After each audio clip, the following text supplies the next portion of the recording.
বড়দেরকে প্রণাম আর ছোটদেরকে ভালোবাসা জানিয়ে আমি শিপ্রা মজুমদার আজকে আবার একটা নতুন রেসিপি নিয়ে তোমাদের কাছে চলে এসেছি। আশা করি রেসিপিটা তোমাদের ভীষণ ভালো লাগবে। তাহলে দেখতে শুরু করো এখন থেকে।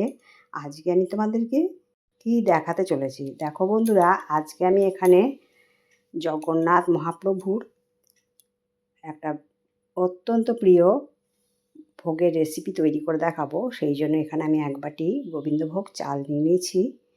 গোবিন্দভোগ চালটা আমি একটা বড় বাটির মধ্যে ঢেলে নিলাম।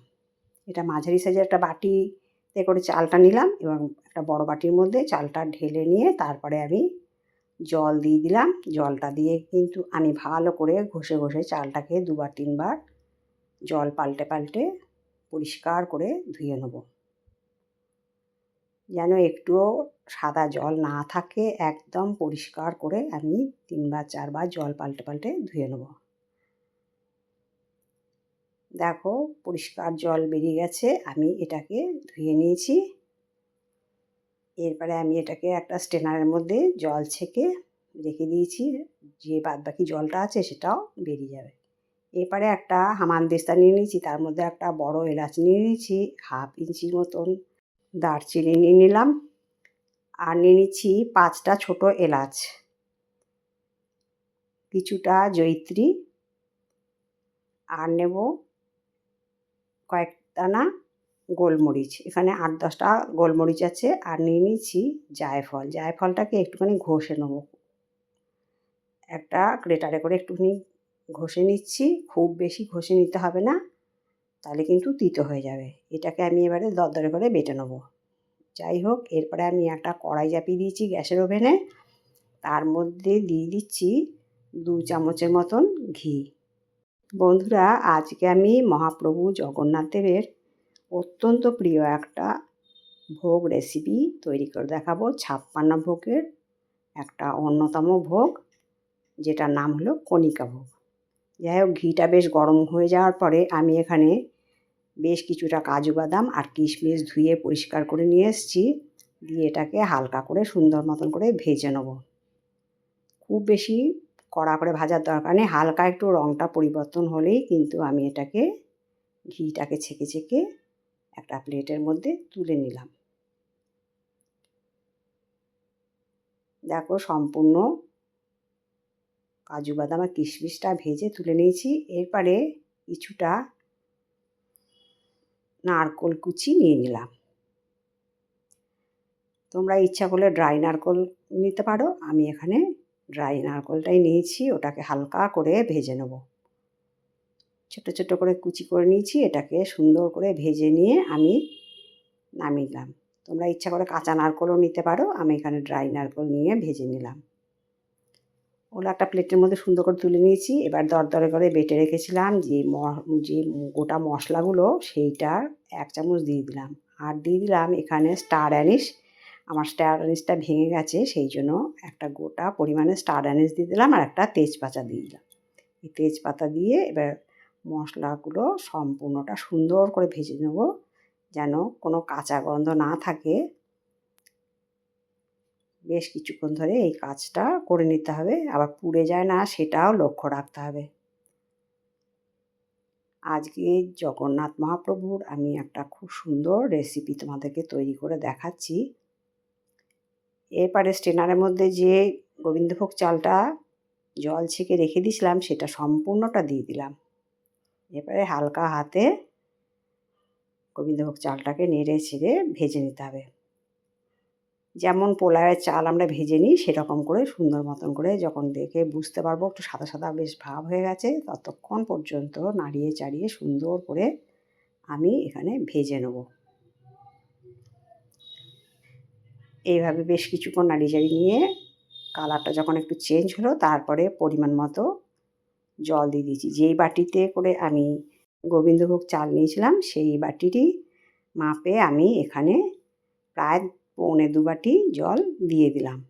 দিয়ে এবার এটাকে ভালো মতন করে বেশ কিছুক্ষণ ধরে নাড়িয়ে চাড়িয়ে নিলাম। এরপর দিয়ে দিচ্ছি 1/2 চামচের মতন লবণ। এটা একটু মিষ্টি মিষ্টি হবে, তাই স্বাদটাকে ব্যালেন্স করার জন্য অল্প একটু লবণ, এটা কিন্তু সন্ধব লবণ দিয়ে ভালো মতন করে আবার কিছুক্ষণ ধরে নাড়িয়ে চাড়িয়ে এটাকে লবণটাকে মিশিয়ে নিলাম। এবার একটা ঢাকনা চাপা দিয়ে রাখবো মিনিট 5-7 জন্যে। মিনিট 5-7 বাদে দেখো আমি ফিরে এলাম। চালটা বেশ অনেকটাই ফুলে উঠেছে, জলটা অনেকটাই শুকিয়ে গেছে, একটু জল জল ভাব আছে, তাই ওপর নিচ ভালো করে নাড়ি চাড়িয়ে দিলাম যাতে বাদবাকি জলটাও খুব সুন্দর সেদ্ধ হয়ে যায়। এখানে চালটা 80% পর্যন্ত সেদ্ধ হয়ে গেছে। তোমাদেরকে আমি দেখিয়ে দিচ্ছি, আর একটুখানি হবে, সেই পর্যন্ত আমাকে রান্নাটা করে নিতে হবে। এরপরে আমি যেই ড্রাই ফ্রুটসগুলো আমি ভেজে রেখেছিলাম, নারকোল, তারপরে কাজু বাদাম কিশমিশ, সেগুলো সম্পূর্ণটা দিয়ে দিলাম। দিয়ে ভালো করে চালের সাথে মিশিয়ে নিতে হবে। বেশ কিছুক্ষণ ধৈর্য ধরে এই কাজটা করে নিতে হবে। আর লক্ষ্য রাখতে হবে চালগুলো যেন ভেঙে না যায়। খুব ধীর হাতে চালগুলোকে সুন্দর করে ওই ড্রাই ফ্রুটসের সাথে মিশিয়ে নিতে হবে। বেশ সুন্দর করে নাড়িয়ে চাড়িয়ে দিয়েছি। এরপরে দেখো এর মধ্যে আমি দিয়ে দিচ্ছি গুড়। জগন্নাথ মহাপ্রভুর যেহেতু আজকের এই 56 ভোগ রেসিপি তোমাদেরকে তৈরি করে দেখাচ্ছি, সেহেতু আমি গুড় দিয়ে এটা রান্নাটা করলাম। এখানে প্রায় হাফ বাটির মতন গুড় আছে। তোমরা ইচ্ছা করলে এটা চিনি দিয়েও করতে পারো। আর মহাপ্রভুর বেশিরভাগ ভোগেতেই কিন্তু গুড় ব্যবহার করা হয়, সেই জন্য আমি এখানে গুড়টা ব্যবহার করলাম। এবার গুড়টা যেন ওই এই মহাপ্রভুর যে প্রসাদটা তৈরি হচ্ছে তার মধ্যে যেন ভালো মতন করে মিশে যায়, সেই জন্য ভালো মতন করে নাড়িয়ে চাড়িয়ে চালের সাথে মিশিয়ে দিলাম।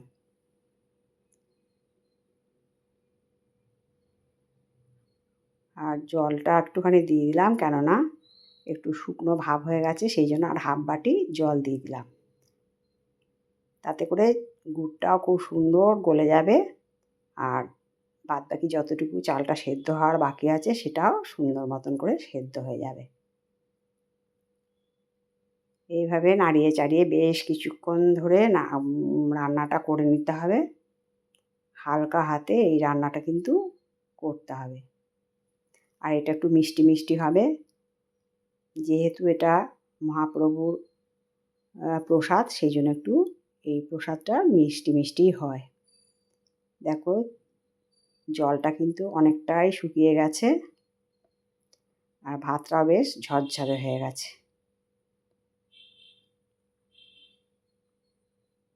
তোমাদেরকে দেখিয়ে দিচ্ছি, দেখো বেশ ঝরঝরে হয়ে গেছে। এটা কিন্তু এমনভাবেই রান্না করতে হবে একটার গায়ে একটা যেন চাল জড়িয়ে না থাকে।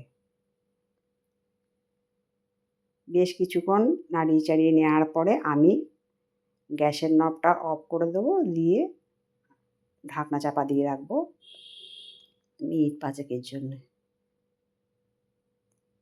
ঢাকনাটা খুলে দিয়ে তোমাদেরকে দেখো দেখিয়ে দিচ্ছি, সুন্দর ঝরঝরে হয়ে গেছে। তোমরা দেখেই বুঝতে পারছো একটা গায়ে কিন্তু একটা চালও লেগে নেই। তা আজকে বন্ধুরা, আজকে এই রেসিপিটা তোমাদের কেমন লাগলো, কণিকা ভোগ রেসিপিটা? যদি ভালো লাগে লাইক, শেয়ার, কমেন্ট আর সাবস্ক্রাইব করে আমার চ্যানেলের পাশে থেকো। আর যদি কোনো নতুন বন্ধু এসে থাকো অবশ্যই বেল বাটনটা অন করে দিও, তাহলে সমস্ত নোটিফিকেশান তোমাদের কাছে পৌঁছে যাবে।